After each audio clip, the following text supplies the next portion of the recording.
Sri Sultan Hamengkubuwono IX, we often call him HB IX, was a great leader. He was the Sultan of Yogyakarta from 1940 to 1988, but he was more than just a sultan. He was a kind and giving person.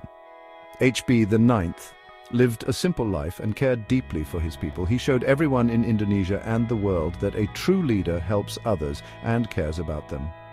His life story teaches us about being kind and using what we have to help others. HB IX knew that being Sultan was important and that he could make a difference in the lives of everyday Indonesians. He wanted to use his position to do good things.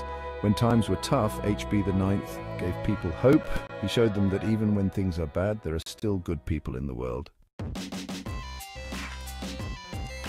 One of the most amazing things about HB IX was how simply he lived. Even though he was wealthy and important, he didn't care for fancy things. He liked being around everyday people and found joy in the little things. There's a famous story about HB IX enjoying coffee and fried bananas at a roadside stand. He was with Abdurrahman Baswedan, the grandfather of the politician Anies Baswedan. This was in 1945, a time when Indonesia was going through a lot of changes, but HB IX stayed true to himself, choosing to share a simple meal with his people. Another story tells of HB IX buying ice from a street vendor in front of Klender Station in Jakarta. This was in 1946, right after Indonesia became independent. The country was still new and things were difficult. But HB IX, the Sultan, waited in line with everyone else, just like a regular person. These stories might seem small, but they tell us a lot about HB IX. They show us a man who wasn't controlled by his title or his money. HB IX was known for being generous. He believed that true wealth wasn't about how much money you had, but how much good you could do for others. This idea was put to the test in 1947 when Indonesia was having a tough time. The country was trying to rebuild after World War II and the fight for independence. The Dutch were trying to come back and the Indonesian economy was in bad shape. Many people lost their homes and there was a lot of poverty. During this difficult time, HB IX did something amazing. He decided to give away a large part of his own money to help those in need.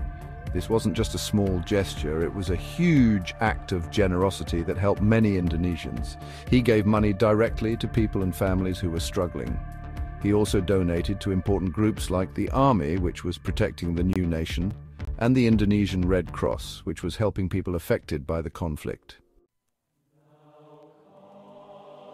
No one knows exactly how much money HB IX donated during this time, but Vice President Mohammed Hatta, a close friend of HB IX, thought it was around 5 million guilders.